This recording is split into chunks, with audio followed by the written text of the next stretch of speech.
लापरवाही था भैया ये हॉस्पिटल का। उनके स्टाफ थे, उनका आईसीयू का इंचार्ज कौन था, इस सब पे केस होना चाहिए भैया। आईसीयू में कोई नहीं था, सब ऐसे ही छोड़ भाग के चला गया है, पेशेंट लोग को छोड़ के भागा है लोग। लापरवाही पाई गई तो जो हॉस्पिटल ऑनर है उनको भी गिरफ्तार करके न्यायिक हिरासत भेजा जाएगा। आप लोगों कोई सहायता नहीं, यहाँ पे कोई था ही नहीं, तो सहायता देने के लिए कौन आएगा। यहाँ पे लाश छोड़ के लोग चले गए थे। क्या हो रहा है मुजफ्फरपुर स्मार्ट सिटी शहर के अस्पतालों में?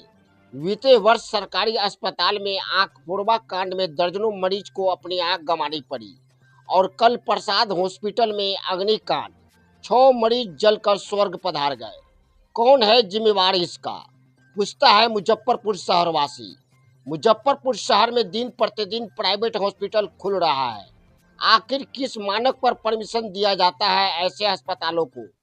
किसके संरक्षण में फल फूल रहा है शहर में अवैध हॉस्पिटल? नमस्कार, मुजफ्फरपुर जिले में 500 से ज़्यादा प्राइवेट अस्पताल है, जिसकी नियमित जांच करना जिला प्रशासन के लिए बहुत बड़ी चुनौती है। नियमित जांच नहीं होने के कारण प्रसाद हॉस्पिटल में कल सुबह निंदनीय घटना घटी। अस्पताल में किसी भी प्रकार के अनियमितता मरीज के जीवन को खतरे में डाल सकता है। जो कल आपने देखा, मरीज को बचाने के बजाय अस्पताल के अधिकांश कर्मचारी मरीज को जलते हुए छोड़कर भाग गए, यानी अस्पताल के कर्मचारी अनट्रेंड था। हॉस्पिटल में अग्निशमन सिस्टम पर प्रश्न चिन्ह खड़ा हुआ है, तो वहीं 5 मंजिल पर आईसीयू रूम बनाया गया, इस पर भी तिरहुत आयुक्त गिरिवर दयाल सिंह जांच के दौरान सवाल उठाया और अस्पताल प्रबंधक पर एफआईआर करने का आदेश दिया। एफआईआर में मृत मरीज को नामांकित नहीं करना अस्पताल प्रबंधक को बचाने जैसा कृत्य सामने आया है। आपको बता दें कि बीजेपी के नेता पूर्व स्वास्थ्य मंत्री मंगल पांडे के समय काल में इन अस्पतालों को परमिशन दिया गया था। आखिर किस मानक पर परमिशन दिया गया, यह जांच का विषय है। बिहार सरकार के स्वास्थ्य मंत्री निशांत कुमार के लिए मुजफ्फरपुर अग्निकांड बड़ी चुनौती बन गई है। मुजफ्फरपुर जिले के वासी होने के नाते मैं स्वास्थ्य मंत्री निशांत कुमार से मांग करता हूं कि बिहार में जब तक सरकारी अस्पताल की कुव्यवस्था ठीक नहीं हो जाए, तब तक आप प्राइवेट हॉस्पिटल पर विशेष ध्यान दें। प्राइवेट हॉस्पिटल में आए दिन मरीज के साथ शोषण होता है, जो मीडिया में दिखता नहीं। अधिकांश आवाज दबा दिया जाता है। आज मौका मिला है तो हम खुलकर बोलेंगे, आपको सुनना होगा। बिहार की जनता मेरी आवाज को निश्चित आप तक पहुंचाएगा। इस खबर को आप सभी इतना शेयर कीजिए कि बिहार सरकार के मुख्यमंत्री सम्राट चौधरी व पूर्व मुख्यमंत्री नीतीश कुमार व उनके सुपुत्र बिहार सरकार के स्वास्थ्य मंत्री निशांत कुमार तक यह बात पहुंच सके। ऐसे सभी प्राइवेट अस्पताल को बंद कर देना चाहिए जो सरकार के गाइडलाइंस के अनुरूप संचालित नहीं है। बिहार सरकार के युवा मुख्यमंत्री सम्राट चौधरी से कहना चाहूँगा कि स्वास्थ्य विभाग व शिक्षा विभाग में जो लूट मची है, इसको आप अपने रीजन में सुधार दीजिए। बिहार की जनता आपको मरते दम तक भूल नहीं पाएगा। स्वास्थ्य विभाग और शिक्षा विभाग आम नागरिक के जीवन बचाने व जीवन बनाने के लिए बना है। आज दुर्भाग्य है कि यह दोनों विभाग आम नागरिक को खुलेआम वर्षों से लूट रहा है। इस महंगाई में भी माता पिता अपने बच्चों के जीवन बचाने व बनाने के लिए अपना सब कुछ बेच देते हैं, इस आस में कि बच्चे का जीवन बच जाए, बन जाए। मगर होता क्या है, यह आप सभी से छिपा नहीं। सरकार सिस्टम सुधारने के बजाय स्वास्थ्य बीमा, शिक्षा लोन का प्रोत्साहन देकर आम जनता का ध्यान भटका देता है। आखिर कब तक चलेगा ऐसा सिस्टम? आपको बता दें कि कल सुबह जब आप नींद से जगे होंगे तो आपको यह खबर निश्चित देखने व सुनने को मिला होगा। मुजफ्फरपुर जिले के ब्रह्मपुरा स्थित प्रसाद हॉस्पिटल में 3:30 बजे आईसीयू रूम में आग लग गई। सूत्रों के अनुसार उस समय तक आईसीयू रूम में 25 से ज़्यादा मरीज अपना इलाज करा रहे थे। अस्पताल में आग लगने की सूचना फैलते ही अफरा तफरी मच गया।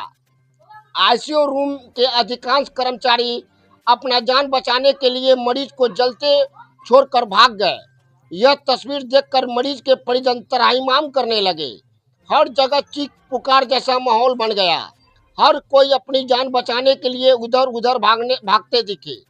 आधे घंटे के बाद जब फायर ब्रिगेड की टीम अस्पताल पहुंची तो जानकारी मिला कि 5 मंजिल पर आईसीयू रूम है, बिजली के शॉर्ट सर्किट से आग लगी है। मरीज को आईसीयू रूम से रेस्क्यू करना फायर ब्रिगेड की टीम के लिए चुनौती बन गया। हालांकि टीम तत्परता से आगे बढ़ते हुए आग पर काबू कर लिया। तत्पश्चात आईसीयू रूम से सभी मरीज को निकाला गया, जिसमें कई मरीज घायल थे और कई मरीज स्वर्ग पधार गए थे। जिला प्रशासन के सहयोग से मृत परिजन को 4 लाख रुपया का चेक सौंपा गया, जिसकी संख्या अब तक 6 है। आगे क्या होता है हम आपको अपडेट देते रहेंगे। जी हाँ, तो आपने सुना, लगातार इस घटना घटने के बाद लगातार नेताओं का दौर, जी हाँ, नेताओं का दौर जारी है और सभी अपना अपना सुझाव दे रहे हैं, सरकार पर प्रश्न भी खड़ा कर रहे हैं। तो समझ सकते हैं, जब भी कोई बड़ी घटना घटती है तो इसी तरह का तस्वीर सामने आते हैं, नेता आते हैं, भाषण देते हैं, फिर कुछ समय के बाद भूल जाते हैं, फिर वैसे ही घटना जब सामने आता है तो इस तरह की घटना घटती है।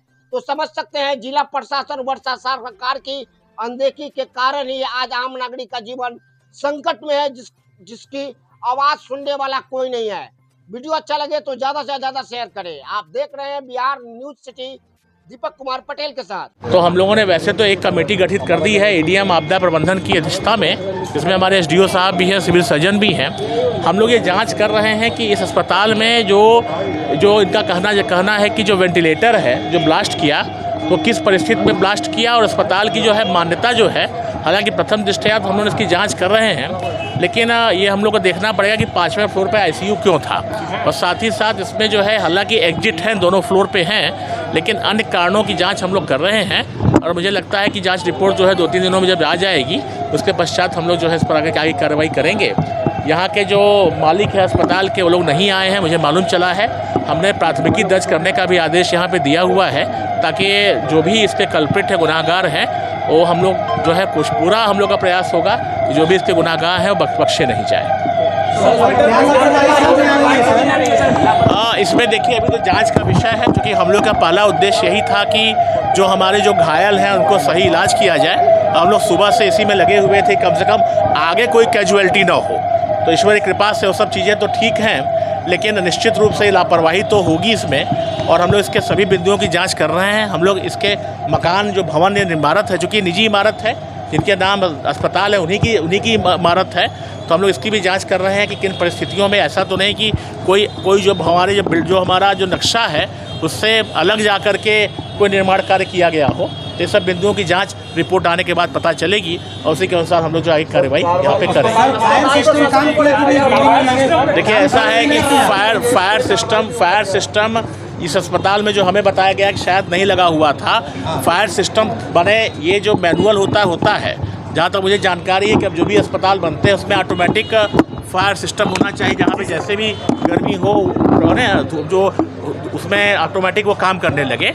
अभी प्रथम दृष्टया हमको बताया गया है कि ऐसा नहीं था, उसकी हम लोग जांच कर रहे हैं किस परिस्थितियों में जो है अग्निशमन विभाग ने इसको किया। ये सब बिंदुओं हम लोग जांच कर रहे हैं, लेकिन कुल मिलाकर के हम लोग का उद्देश्य भी ये है कि जो भी हमारे घायल हैं उनको मुफ्त इलाज हो, अच्छे से इलाज हो, ताकि अब कोई बात इस तरह की ना हो। और इससे जो है आगे आने वाले जो बाकी जो अस्पताल हैं उसमें भी जो सिक्योरिटी फीचर्स है हम लोग उसको और अच्छे ढंग से उसमें करवाएंगे। तो क्या होगा?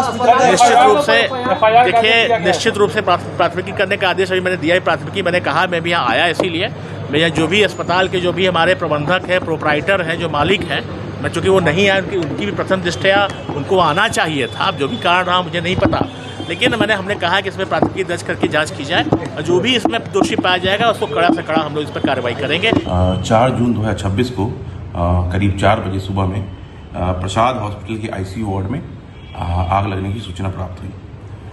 इसके बाद 177/26 केस दर्ज किया गया। यह आवेदन अनुमंडल अग्निशमन पदाधिकारी मुजफ्फरपुर के आवेदन पर दर्ज किया गया। इस आग लगने में 6 लोगों के मृत होने की सूचना प्राप्त हुई है और उसकी पुष्टि हुई है। अभी तक 3 लोगों को गिरफ्तार किया गया है, उनको न्यायिक हिरासत में भेजा जा रहा है।